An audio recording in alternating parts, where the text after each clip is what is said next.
Bom dia, meus irmãos. Que a graça do nosso Deus nos alcance em mais uma nova manhã que Ele nos concede, com o objetivo de continuarmos louvando o seu nome, sempre nessas primeiras horas do dia, entendendo que nossa primeira atividade deve ser de comunhão e adoração a Deus.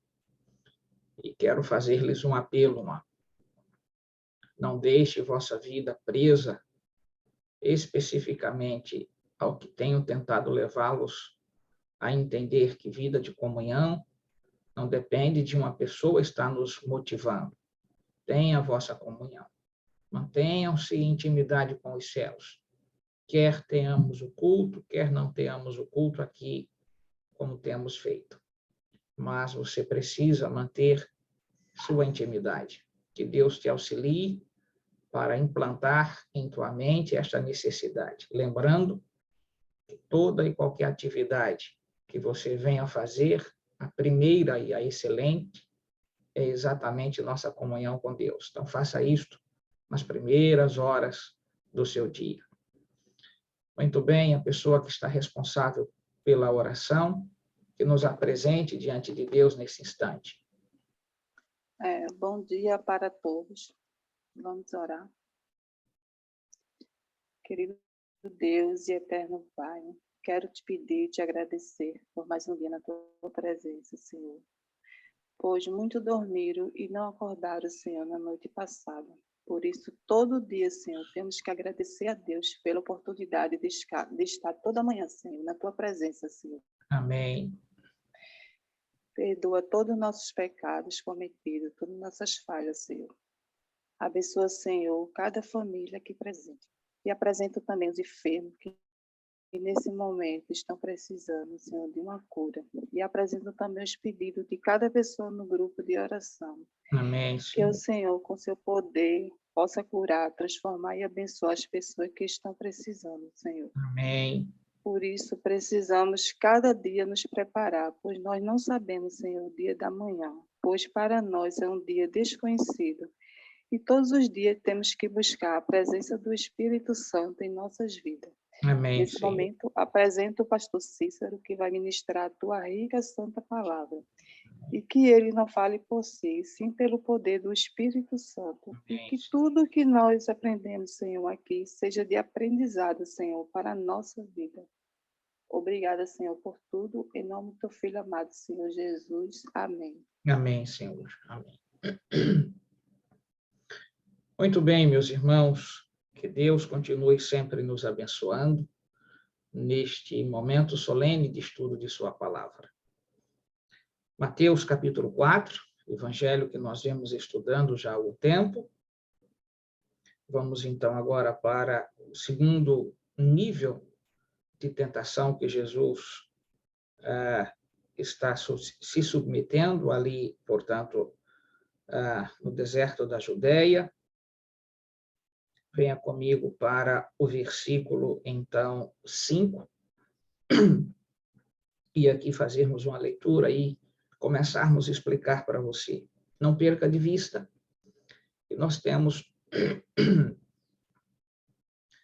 um rol de tentações aqui. Nós temos, primeiro nível de tentação, o apetite. Segundo nível de tentação, nós vamos ver aqui que envolve a presunção, e a presunção resulta, de alguma forma, em tornar o presunçoso, de alguma forma, desrespeitoso para com aquilo que Deus estabelece e passa a amar as coisas que o mundo oferece. E, por fim, o terceiro nível de tentação, que envolve ostentação.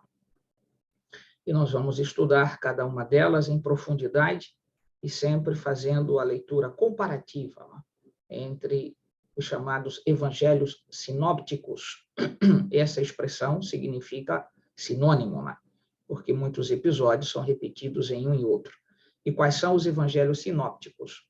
Mateus, Marcos e Lucas, porque João não faz parte, portanto, desta seção de evangelhos sinônimos. Por que não faz? Em razão do que o conteúdo de João parte de uma outra perspectiva. não retratar, de fato, a pessoa de Jesus, sua chegada à Terra, mas falar da pessoa de Jesus em sua divindade. Então, foge completamente daquilo que vimos e temos estudado ao longo desses dias, destas manhãs, melhor, no Evangelho de Mateus. Marcos e Lucas são convergentes, com amplitude e, então, às vezes, resumos dos mesmos episódios. Mas não é o caso do Evangelho de João.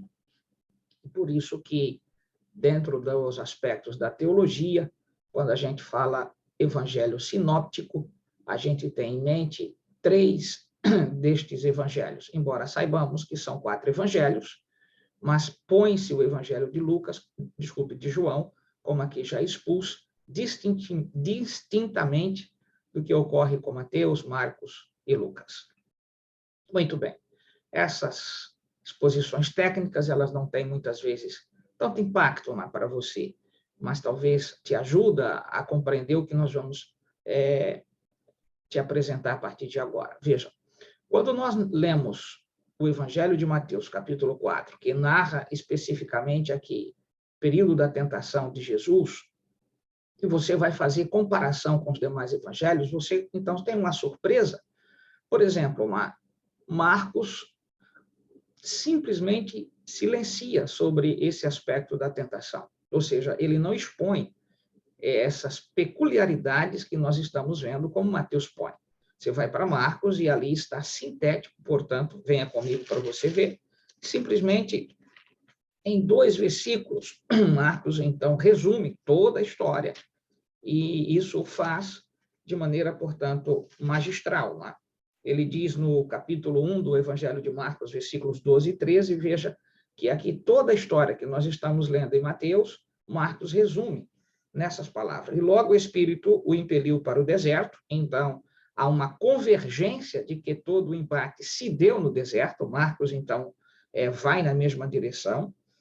A outra convergência aqui com o Evangelho de Marcos e Lucas é quanto, portanto, ao tempo que Jesus passou no deserto, quanto, portanto, quem estava lá a tentar, e, ao mesmo tempo, lá, a situação de que os anjos estiveram presentes para servir a Cristo. Então, veja o verso 13, onde permaneceu 40 dias, sendo tentado por Satanás, estava com as feras, mas os anjos o serviam. Então, observe que e aí estar com as feras, nós temos de atentar. O ambiente do deserto era um ambiente, portanto, de animais que não eram domesticados. Tem muitas coisas ali que temos de lembrar o que ele está se referindo como está com as feras. Então, aí, raposas, o caso do cachorro do mato, então, animais que eram comuns naquela região da Palestina. Então, atentar para isso. Leão da montanha, então, coisas dessa natureza. Então, a gente precisa estar consciente desta singularidade que Marco faz, mas sempre numa síntese que ele está fazendo. Veja, número 1, o Espírito conduziu. Número 2, Jesus estava no deserto. Número 3, houve a tentação. Número 4, permaneceu 40 dias. Número 5, foi servido pelos anjos. Então, este, eu diria, momento que Marcos põe se coadunam com todas as demais coisas que Mateus e Lucas apresentam. Porém, Mateus e Lucas vai, portanto, descrevendo as singularidades do que foi, portanto, esse instante ali no deserto. E João silencia, não tem nada a respeito, porque não é um evangelho sinóptico. Tudo bem? Agora, vejamos algumas peculiaridades a mais. Se Marcos faz um resumo, um outro grande detalhe é que Mateus trata de uma forma de tentação numa espécie, portanto, de deslocamento do instante da tentação, diferente daquilo que aparece em Lucas. Se você não entendeu, vai entender no momento que a gente fizer a leitura. Mas o que eu quis dizer foi o seguinte: a ordem das tentações que nós encontramos em Mateus está assim. Jesus passa pela primeira tentação em relação ao apetite, segunda tentação em relação, portanto, ali à presunção, e este episódio se dá em Jerusalém, e, por fim, vem a última tentação, que envolve ostentação, que é quando ali se põe, portanto, diante de Cristo os reinos do mundo, para que ele pudesse, portanto, se submeter a tudo aquilo que ali fora ofertado. E aí veja o que acontece. Quando a gente vai para Lucas, a ordem está invertida. Ou seja, a última tentação de Jesus no Evangelho de Mateus é o quê? Que ele, portanto, ali se submeter-se a adorar Satanás, porque os reinos do mundo lhe seriam entregues se ele fizesse isto. Esta é a última tentação de Cristo. Tem a ver com ostentação.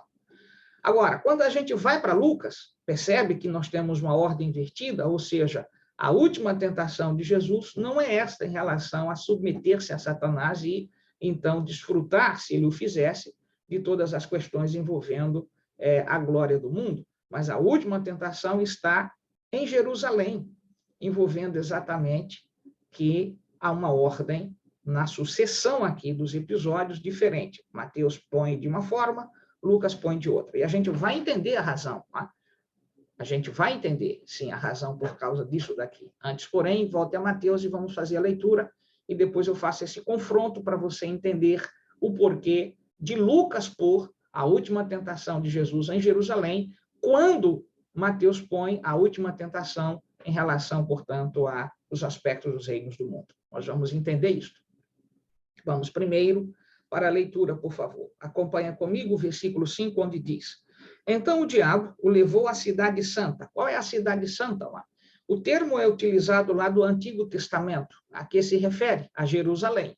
Então veja que na ordem sucessiva nós temos apetite, que foi então o nível de tentação que Jesus passou primeiro, e aqui nós estamos então com ele em Jerusalém. Observe, na cidade santa. Colocou sobre o pináculo do templo e lhe disse: Se és filho de Deus, atira-te abaixo, porque está escrito: aos seus anjos ordenará a teu respeito que te guardem, e eles, te sustentarão nas mãos, para não tropeçares em alguma pedra.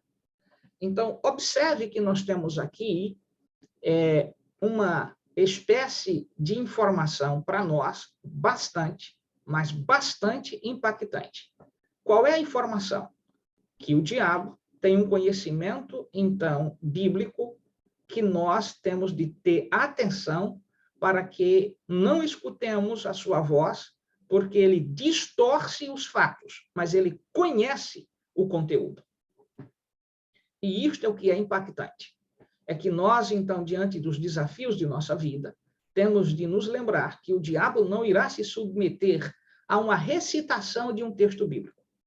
Como que, por exemplo, como se quiséssemos educá-lo, porque ele conhece mais do que você imagina. Ele conhece as Sagradas Escrituras e ele conhece porque as estudou completamente, através exatamente de tudo aquilo que fora possível chegar à raça humana pelas escritas de Moisés, e então os demais outros escritores da Bíblia, Daniel, Amós, Zacarias, Sofonias, o caso, portanto, então, das crônicas ali do livro dos reis, das próprias crônicas de Israel. Então, a gente precisa se lembrar que esta narrativa não fora oral, foi uma narrativa, então, de revelação e do próprio convívio no dia a dia, como as histórias, por exemplo, em questão dos reis, que foram depois escritas. Então, a gente precisa lembrar que está se lidando com alguém, no caso de Lúcifer, que acompanhou a história de Israel, vivenciando passo a passo, diferentemente do que nós temos, porque nós não vivenciamos, nós não fomos testemunhas ocular de nenhum dos fatos, mas recebemos e recepcionamos a verdade mediante o que o Espírito Santo nos faz compreender. Então, observe que nossa luta, ela é bastante enfática e ela é também, portanto, de alguma forma, se nós atentarmos apenas para o poder humano, ela é invencível, porque estamos lidando com alguém que foi testemunha, que acompanhou, portanto, os episódios do ponto de vista in loco, no local, e, ao mesmo tempo, interpretam aquilo que de fato lá ocorrera. Então, Satanás está familiarizado com os episódios do Antigo e do Novo Testamento. Daí a ideia esdrúxula de achar que quando alguém está possesso, você vai, então, colocar a Bíblia na cabeça desta pessoa, achando que haverá poder saindo da palavra de Deus. O Senhor nunca, nunca nos ensinou esse tipo de coisa. Na verdade, ele nos apela que nós que estamos, portanto, guiados pelo Espírito Santo na autoridade da palavra, e não do que está escrito, da palavra de Jesus, do poder de Jesus, podemos, então, nesta autoridade, tirar aquela pessoa que está sob as garras de Satanás. Mas aí temos de ter uma vida de comunhão, que envolve oração e jejum. E quando chegarmos à frente, quando Jesus for tratar exatamente desta parte de ensino para, então, a sua igreja, eu diria, nascente, ali os apóstolos, nós entenderemos com profundidade o que é, de fato, oração, no seu sentido básico, e oração para específicas situações. Então, meu querido amigo e irmão, por favor, não se submeta à insensatez de estar recitando textos bíblicos para alguém que esteja endemoniado, porque não é a recitação que fará com que essa pessoa, então, fique livre das garras dos demônios, mas é a autoridade que você tem de sua comunhão com Deus, que, então, o diabo não suporta a tua presença, não suporta a tua autoridade de falar em nome de Jesus, para que aquela pessoa, de fato, fique livre de sua situação. Portanto, não seja insensato. E por quê, pastor? Porque este texto evidencia o quanto Satanás conhece da Bíblia Sagrada. Veja, ele recitou textos bíblicos. Ele recitou um dos salmos mais poderosos para a Igreja de Deus, que é o Salmo 91. Você sabe que aqui ele está citando literalmente o Salmo 91. E, inclusive, a gente pode, portanto, aqui examinar que ele cita 2 versos em particular. Vamos comigo ao, então, livro dos Salmos? Venha comigo, ao Salmo 91. Os versos citados aqui por ele diz respeito, portanto, aos versículos 11 e 12 do Salmo 91. Comigo, por favor, mais perto da Bíblia, e acompanha, portanto, as, então, expressões que ele retira daqui da palavra de Deus. Observe. Salmo, então, 91, versículos 11 e 12. Porque aos seus anjos dará ordens a teu respeito, para que te guardem em todos os teus caminhos.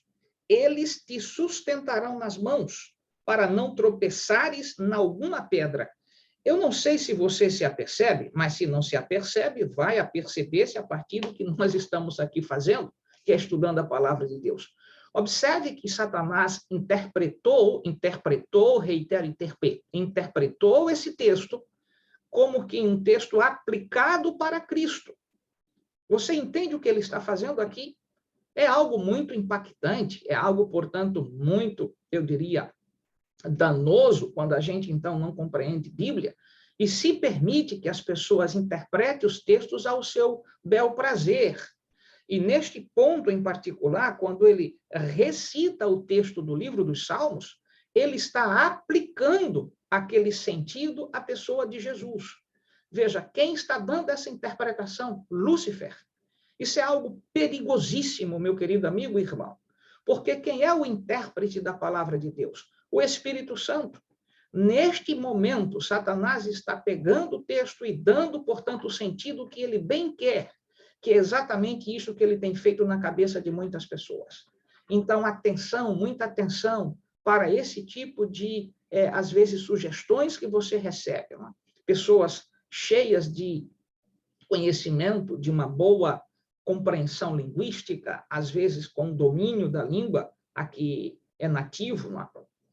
E aí começa a usar os argumentos, o que a gente chama, portanto, a lógica humana, e isso parece até confundir a gente, mas parece, né? É só uma aparência, porque quando você vai com os demais outros confrontos de textos bíblicos, você descobre que aquilo, portanto, que está sendo ofertado está em contradição com outra parte da Bíblia.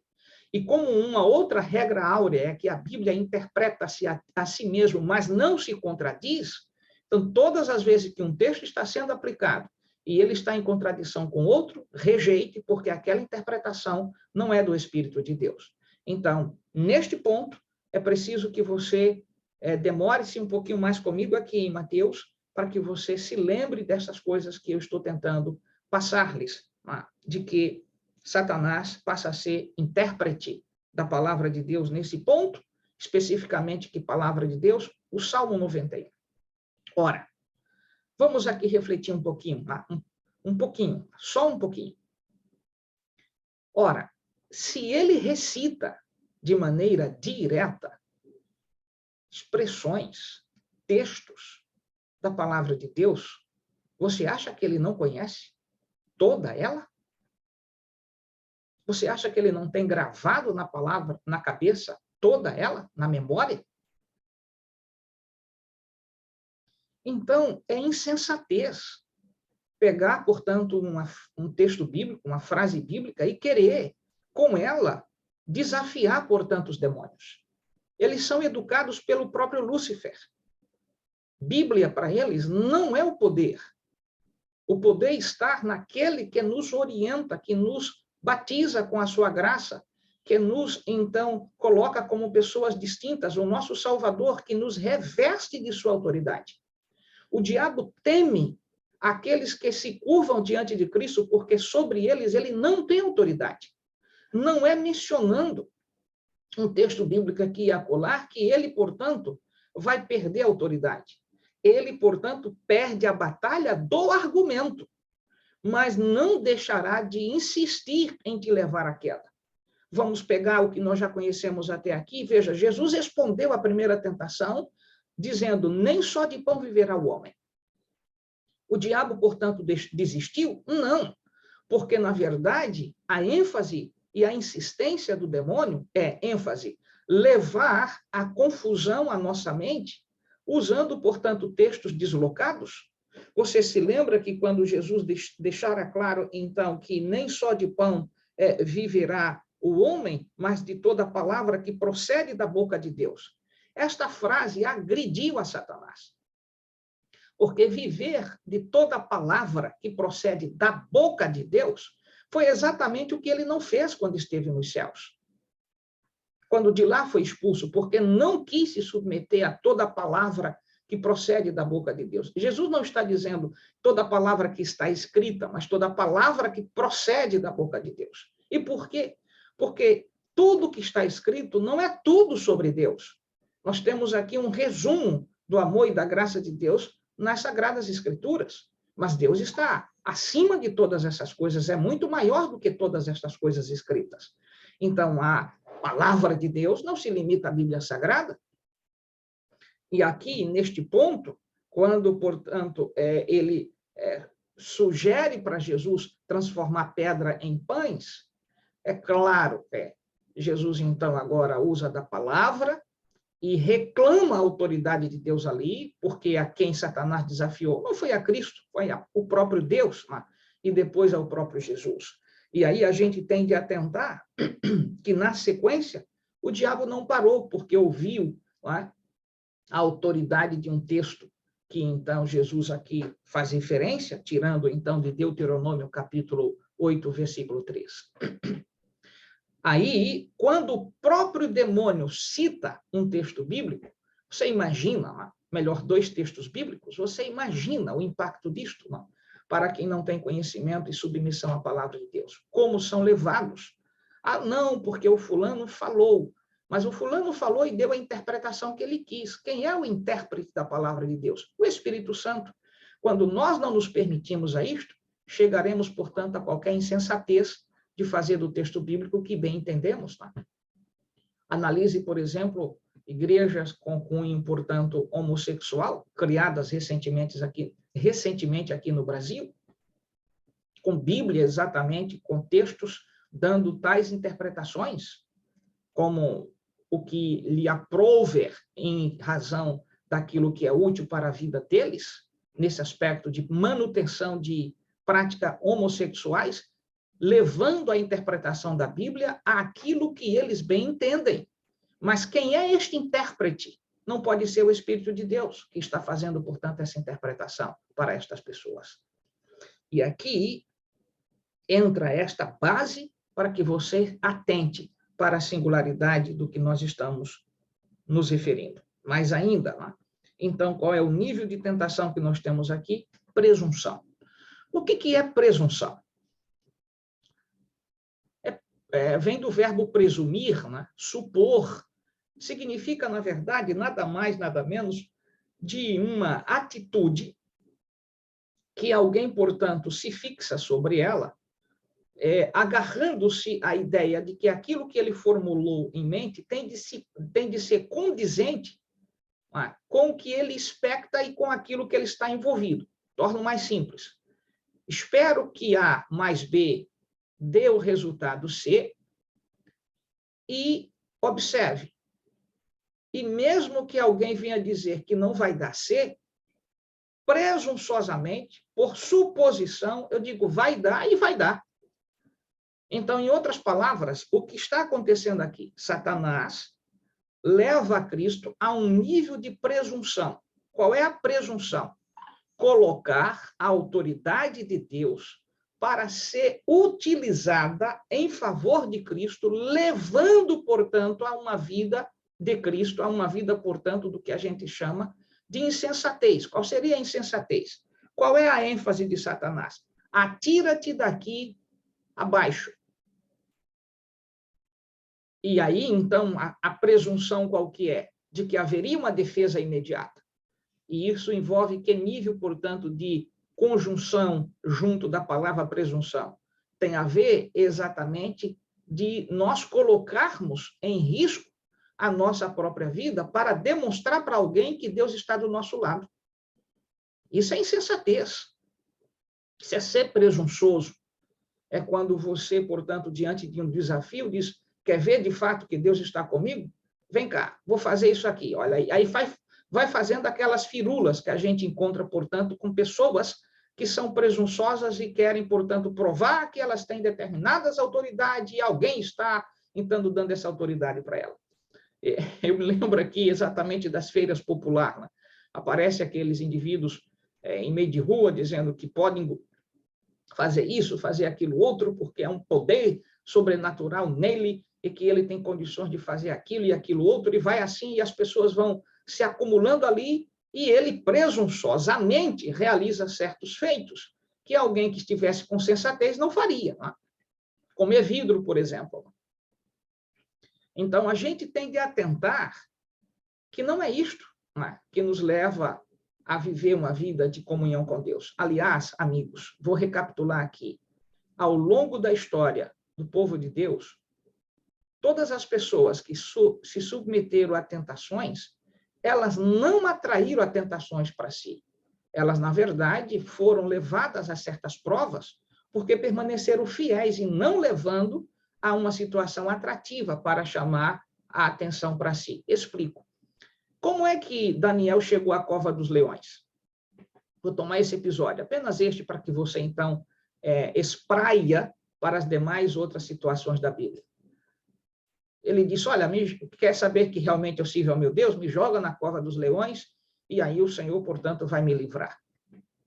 Foi assim ou foi o inverso? Ele não atraiu a cova dos leões. Ele foi jogado lá em razão de sua fidelidade. Ou seja, a consequência é, por ser fiel, sofre a perseguição. Mas não a perseguição para demonstrar que é fiel. Você entende a linguagem aqui? Em outras palavras, todos os que dizem que querem provar que são de Deus e se submetem a certas situações, estes estão na contramão daquilo que, de fato, Deus nos requer.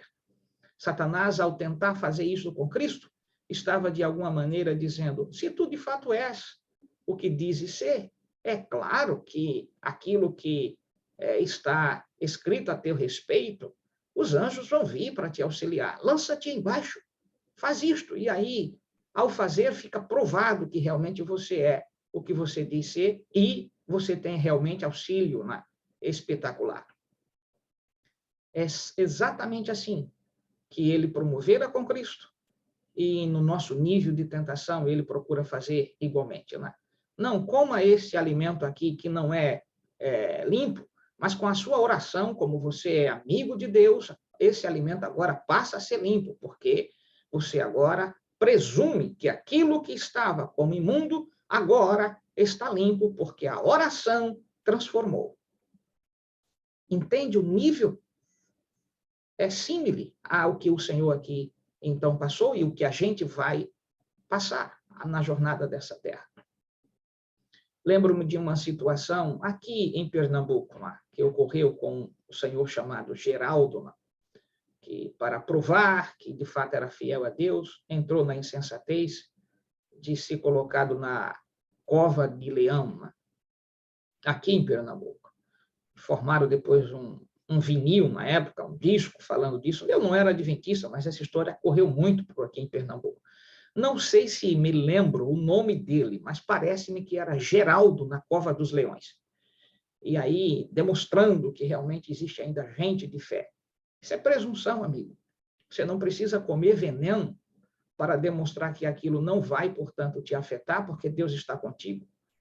O veneno é colocado e você não sabe, mas porque Deus está contigo, aquilo não tem efeito. É o inverso. É o inverso. A gente não faz para demonstrar, para que as pessoas, portanto, agora nos aplaudam. Então, é insensatez. Portanto, esse nível de tentação que Jesus aqui passou, chamada, portanto, de nível de presunção, que o diabo aqui põe, é o que eu gostaria que você atentasse, que ele não se submete. E aí, então, Jesus responde desta maneira. Versículo 7. Respondeu-lhe Jesus, também está escrito. Veja, confronto entre conhecimento bíblico e exposição do conhecimento bíblico. Jesus, então, agora diz, não tentarás o Senhor teu Deus. Amigos e irmãos, só podemos enfrentar tentações, só podemos sair vitoriosos se tivermos intimidade com os céus. E intimidade com o céu requer conhecer a palavra de Deus. Por isso, tenha muito cuidado no que você ouve, no que você, então, tem se deparado com certas interpretações que não gozam daquilo que, de fato, o Senhor Jesus apresenta em sua santa palavra. Esta é a razão porque muitas pessoas caem, muitas pessoas estão distantes do Evangelho, porque dão ouvidos a doutrinas de homens e a ensinos de demônios. Que Deus nos livre de sermos pessoas presunçosas. É o desejo que eu externo para você nesta manhã. Vamos orar. Querido Deus e amado Pai, obrigado pelo privilégio de podermos estudar a Tua palavra. Que Teu Espírito continue nos auxiliando, nos capacitando, nos dando verdades solenes, para que não tenhamos do que nos envergonhar. Cuida de nós, Senhor, e nos deixe, de fato, íntimos de Tua palavra, mas, sobretudo, submissos ao nosso amigo Espírito Santo, o único intérprete da Tua santa palavra. Seja conosco mais uma vez, te suplico, no poderoso e santo nome de Jesus. Amém.